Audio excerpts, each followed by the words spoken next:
Alright, hello everyone, it is Nigel here, and today we begin a new saga of movies to analyze. So, a long time ago, in a galaxy not so far away, we were presented with Star Wars, and from there it spawned a whole bunch of stuff. It spawned, of course, memes, movies, video games, TV shows, all that good stuff. So, Star Wars is something I want to analyze. Now, my exposure to Star Wars isn't really a whole lot. I started out knowing somewhat about Star Wars because I would see bits and pieces of the Star Wars movies. My parents would mainly throw stuff on and just watch it.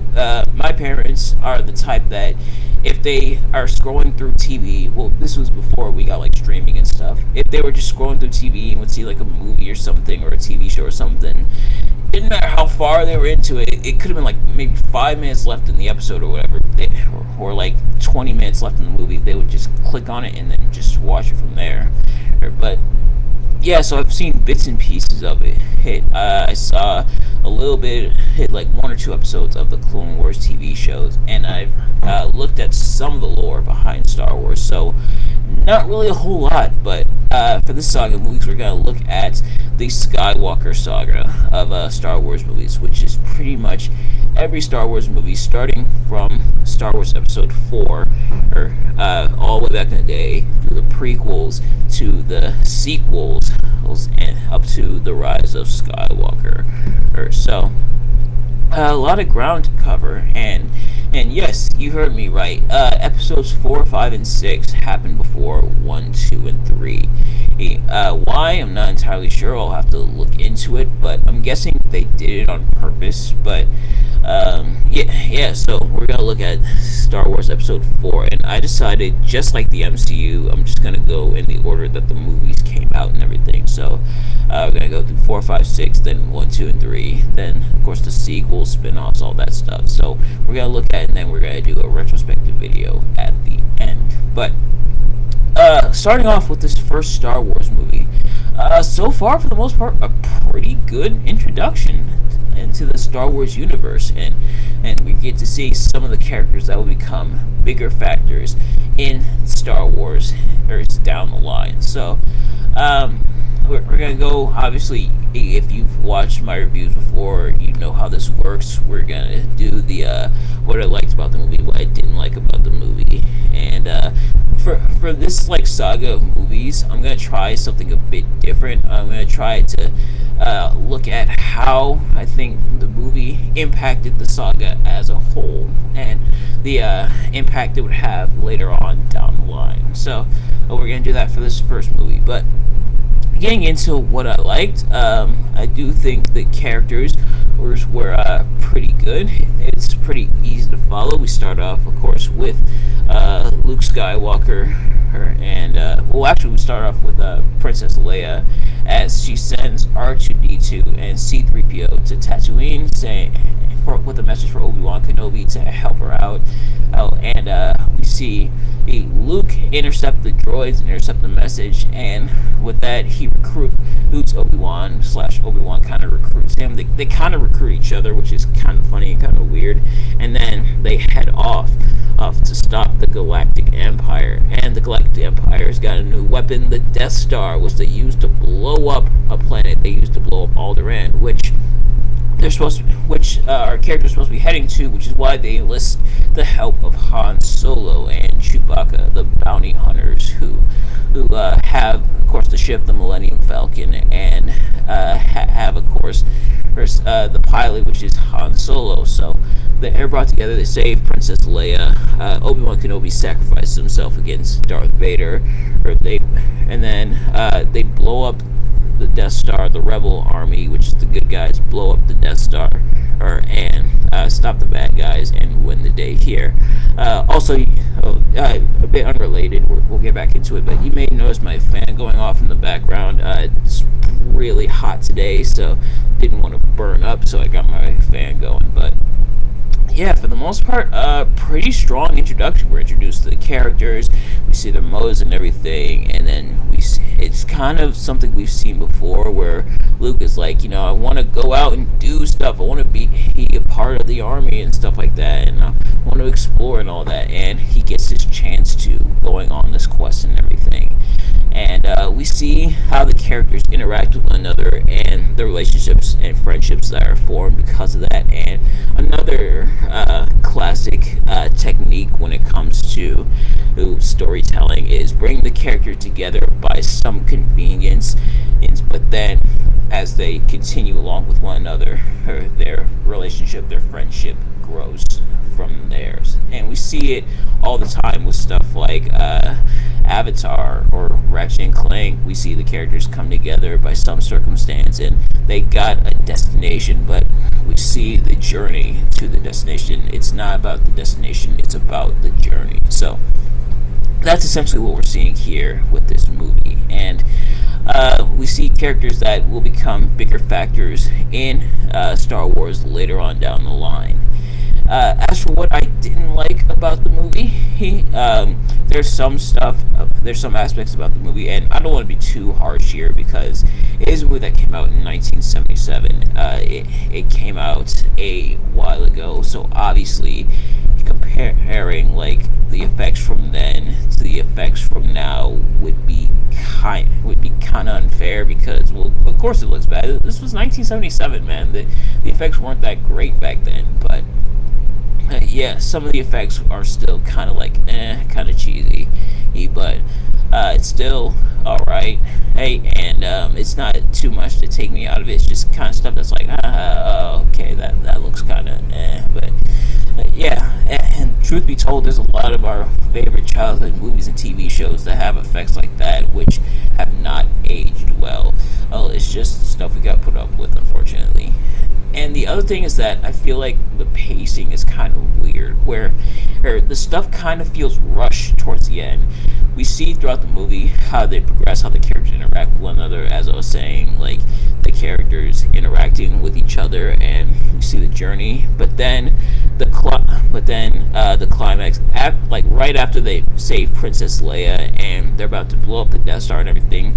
In that part, from where they save Princess Leia to the fight, Obi-Wan's sacrifice, blowing up the Death Star, that feels rushed because it's like we see the progression, and then Princess Leia is there, and then but then we gotta get them back to the Jedi base, and then they gotta pilot the X-wings and blow up the Death Star. That feels like it's kind of bum rushing right to the end. Like, okay, we save Princess Leia. Okay, good, go. You gotta go to the Jedi base, and then you gotta pilot the X-wings. Then boom, you gotta blow up the Death Star and everything. So the pacing on that back end does feel a little weird.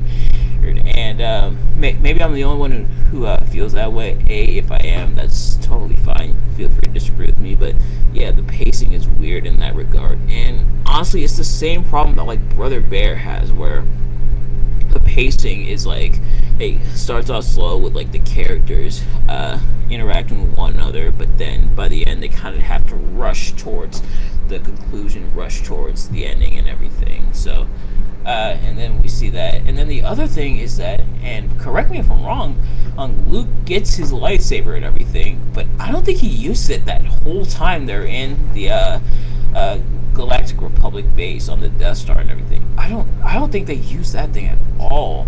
I don't think he used that at all. He mainly uses like the gun and everything that he gets from the stormtroopers, who, of course, the stormtroopers bad aim, all that stuff. But yeah, I don't think he uses the lightsaber once, which is kind of weird. Like, he gets this lightsaber, this powerful weapon that his father had, that Obi-Wan's giving to him, but then he doesn't really use it. It's like, what was the point of introducing it? Obviously, he's going to use it later on, and he's actually going to get a different one later on, but yeah, it's pretty weird. But be that as may, it's not enough to ruin it for me. I think it was still a pretty well done movie.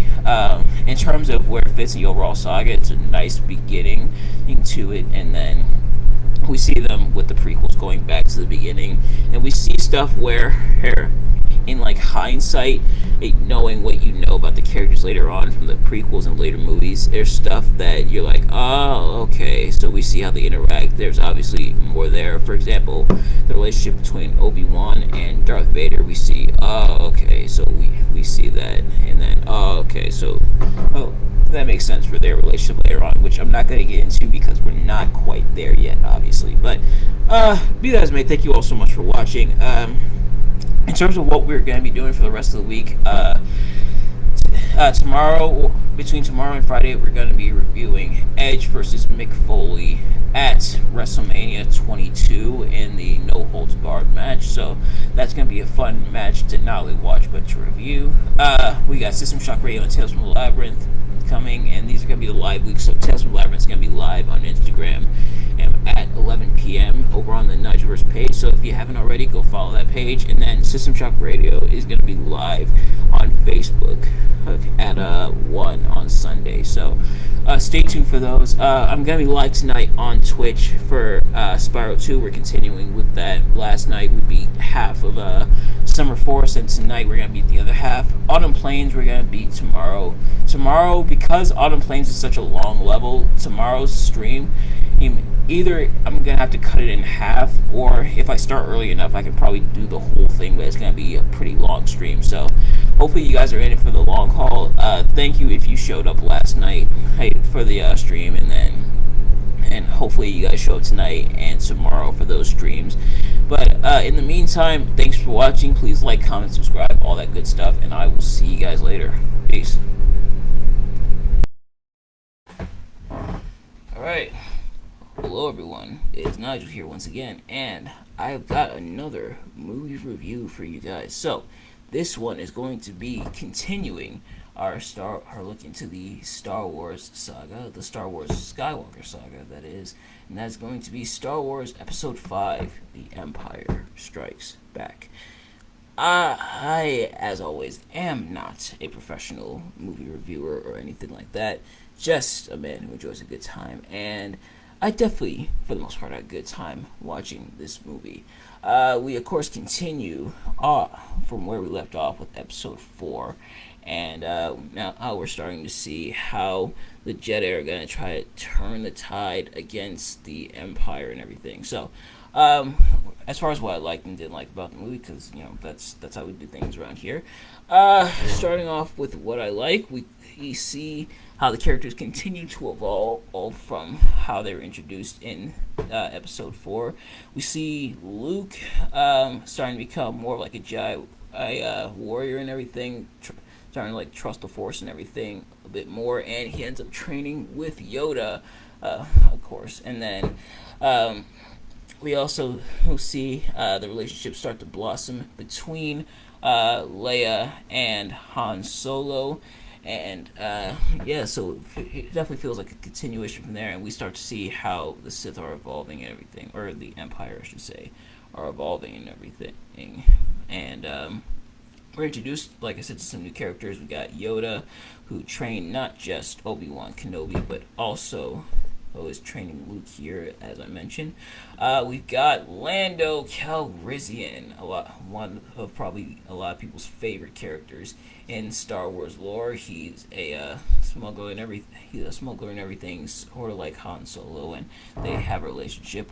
And of course, we learn more about that, not just later on down the line, but also by the time we get to the Solo Star Wars movie, which I will review when the time comes. And we're also seeing here the big twist, of course, at the end, the fact that Darth Vader is Luke Skywalker's father, and we also see Luke get his hand chopped off and get the prosthetic hand, which, knowing what we know about Darth Vader from the prequels, man, is that some irony.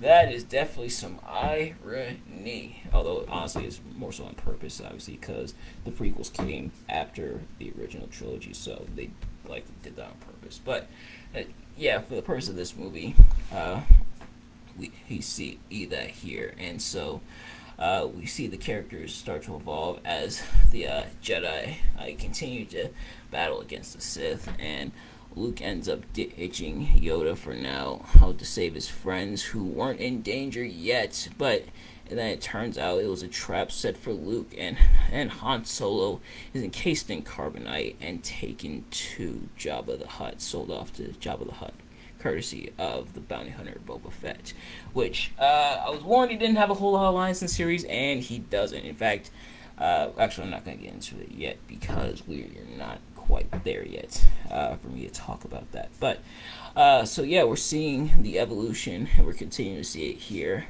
And as far as what I didn't really like about the movie, honestly, again, some of those effects are kind of even though it's forgivable. It was not the 70s and going into the 80s, so yeah, the effects weren't that great yet. But so there's that, and then I don't really like the fact that we don't get to see a whole lot of like the set. They're there for the battle, and then at the end, that's really about it. I would like to see a little more of them. Like for the first movie, it was pretty evenly matched. We saw a lot of the Jedi, we saw a lot of the Sith. So, to see that we're not seeing too much of the Sith here, although it makes sense because this is more about Luke training.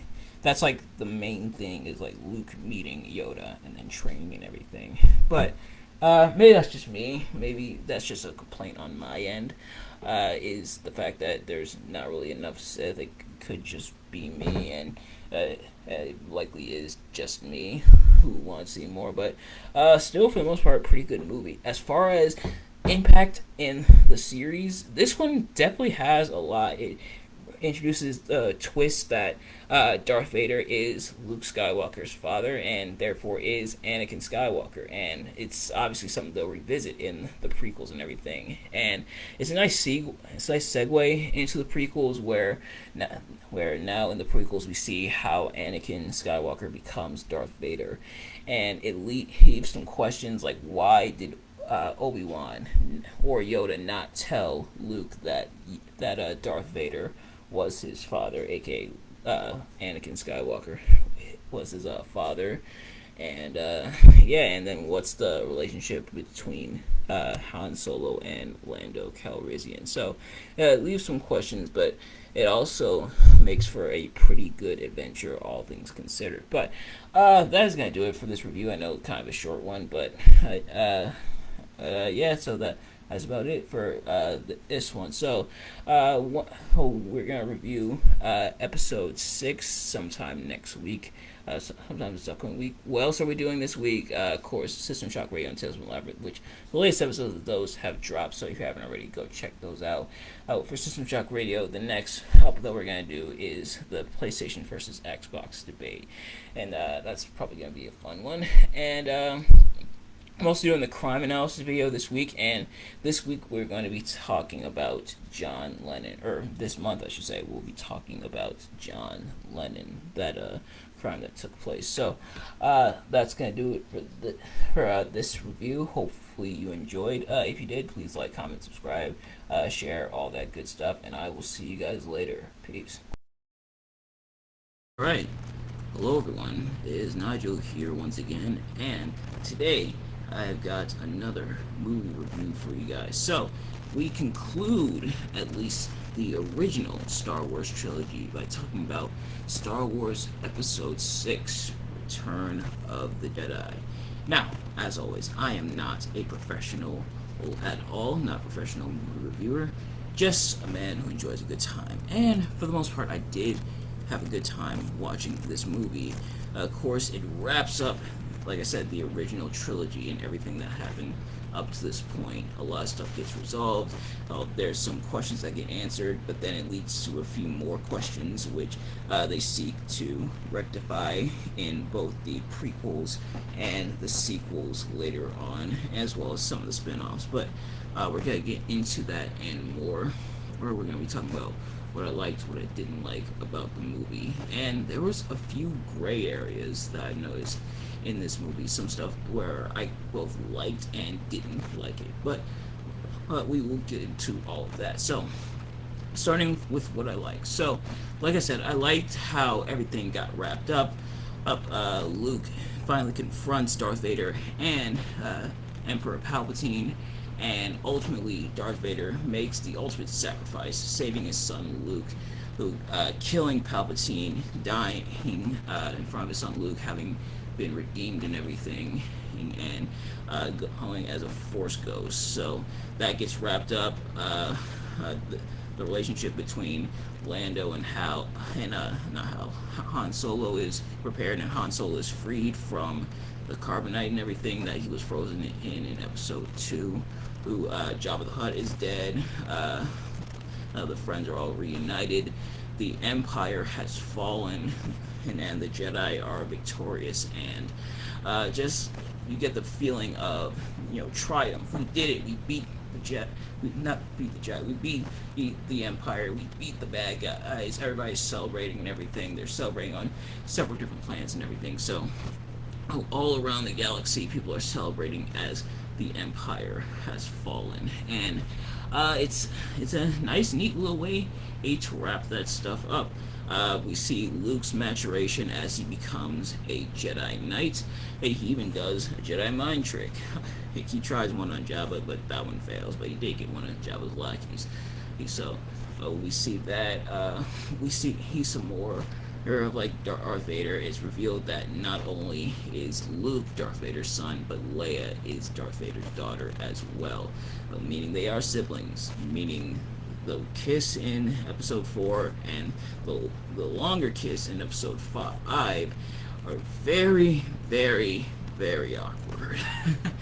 But yeah, so that's that. Although honestly, I'm willing to make a theory here. I don't think they had the twist in mind of Luke and Leia being Darth Vader's children and therefore siblings until late into production. Because if that's the case, then why was the kiss there? It was planned that they were going to be siblings and everything.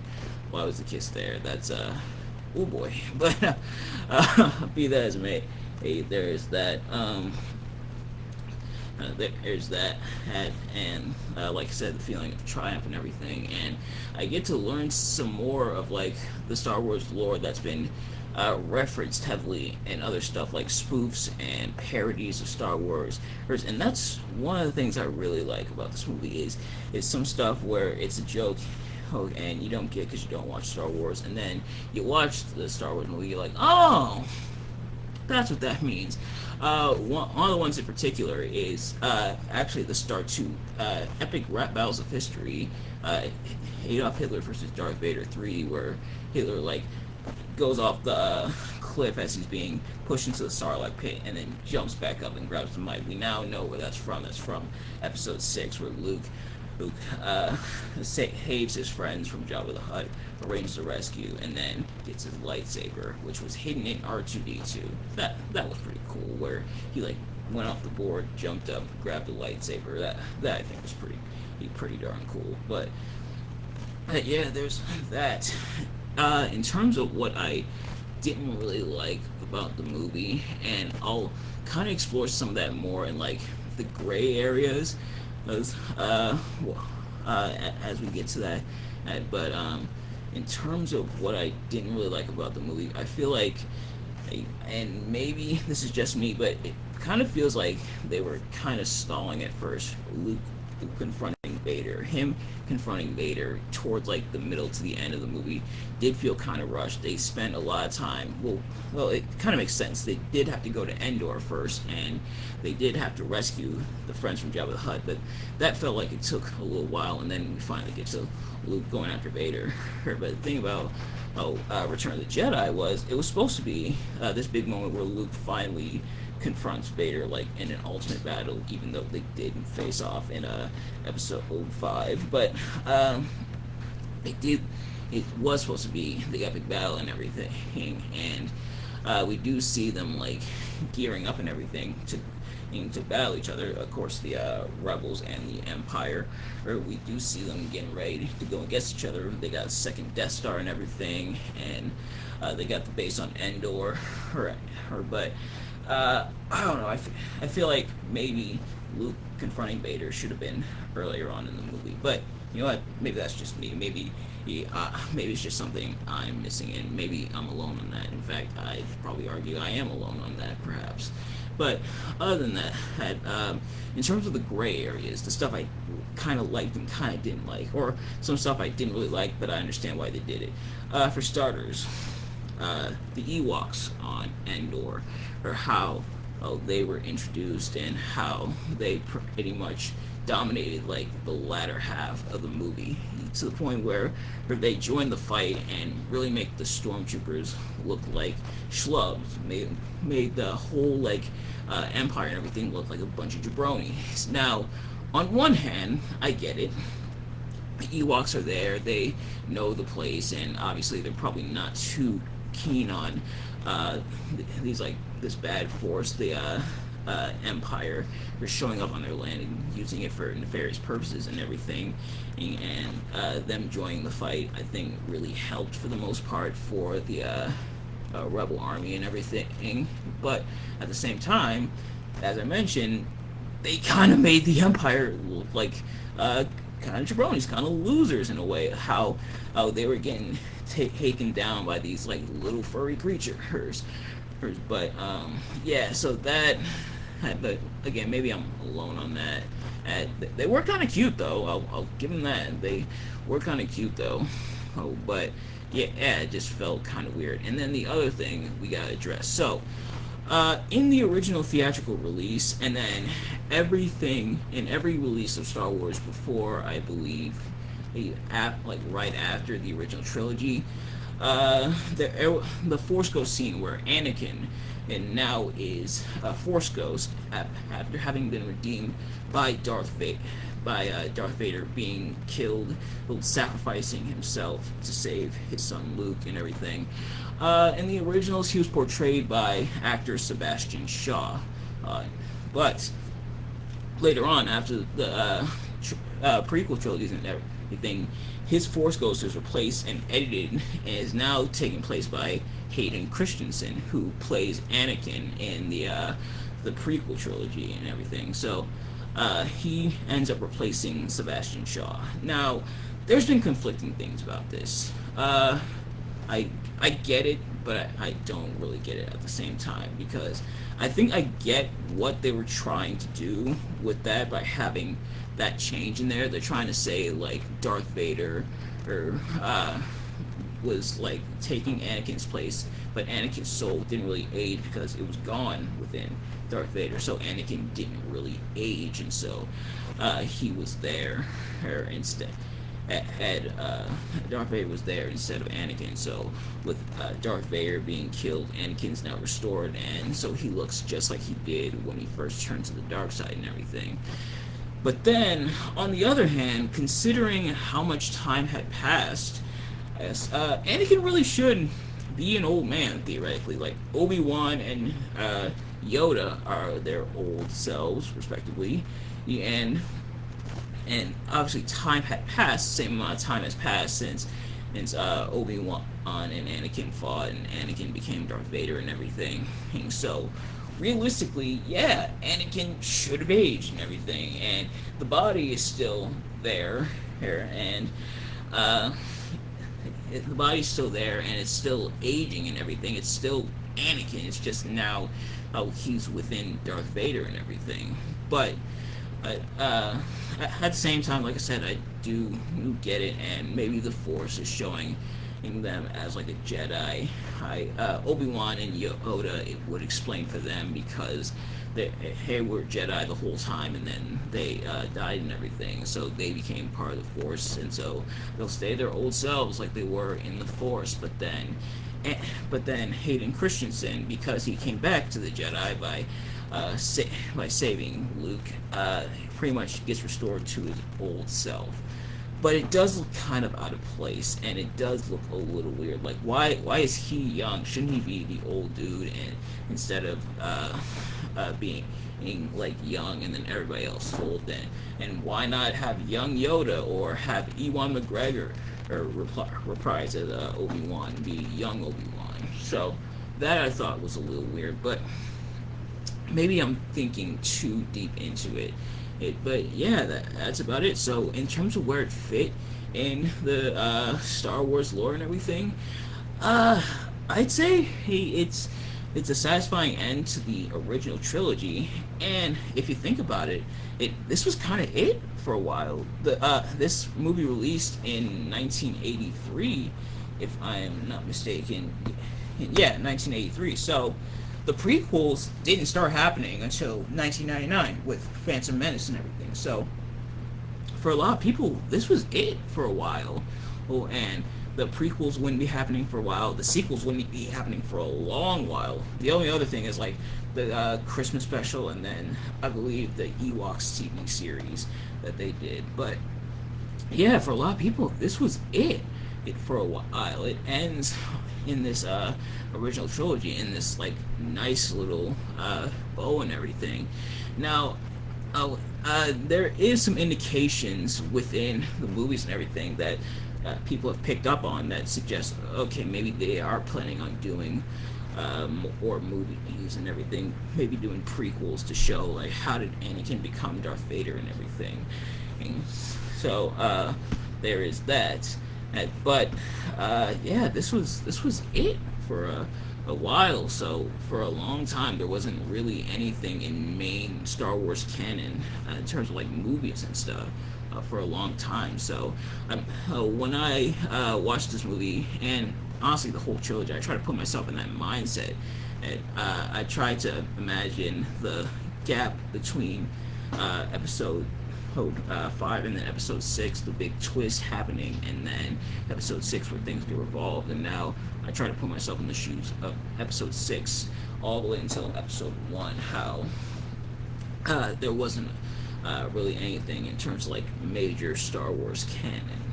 But yeah, so that is gonna do it. And obviously, the next movies we're gonna talk about are the prequel trilogies, which have had some mixed reception. But I'm interested to see how it goes. But in terms of the original trilogy, I think it was a well done story, and honestly, if it ended here, no prequels, no sequels, or anything, I think it would have been a pretty good story for the most part. It would have been a pretty nice way to wrap up this franchise and everything. But obviously, they had more plans going forward with Star Wars and everything, so they couldn't really lead it as such. But let me know what you guys think. Do you think they should have stopped it here, or do you like that there was prequels and sequels? Now, the sequels haven't been received as well as the prequels, but reach your own judgment, and I'll definitely do that once I get to watching those movies. But yeah, that's going to do it for this review. Thank you all so much for watching. Remember, System Shock Radio and Tales from the Labyrinth are coming this weekend, and as I've mentioned before in my previous videos I did this week, including John Cena versus CM Punk and Money in the Bank 2011, and my John Lennon crime analysis video from yesterday. If you haven't already, go check those out. But as I mentioned, and there's going to be a change to how I do System Shock Radio and Tales from the Labyrinth, and we'll cross that bridge when we come to it. For System Shock Radio, well, both episodes are going to be live. So tomorrow night we're going to be live at 11. I may push it back to 11:30 because tomorrow is Money in the Bank. And let me know if you guys want me to review that as well. And let me know if you guys want to see me react and review like current pay-per-views and everything. But yeah, so I may do Tales from Labyrinth at 11:30. For some reason, WWE's now doing pay-per-views on Saturdays. Sure, why not? But yeah. So that's that. Then System Shock Radio is going to be live on Sunday at about 1 or 1:30 p.m. I think I should do 1:30 p.m. because I'm already pushing Tales from Labyrinth to 1:30. So 11:30 I should say. So yeah, 1:30 on Sunday for System Shock Radio, and for that we will be doing the PlayStation versus Xbox debate. So you guys will want to show up for that. And pretty much I'm going to be doing the pros and cons of both, and then evaluating them. But without further ado, thank you all so much for watching. Hope you enjoyed my review. Let me know what you thought in the comments below. Don't forget to like, comment, share, all that good stuff, and I will see you guys later. Peace.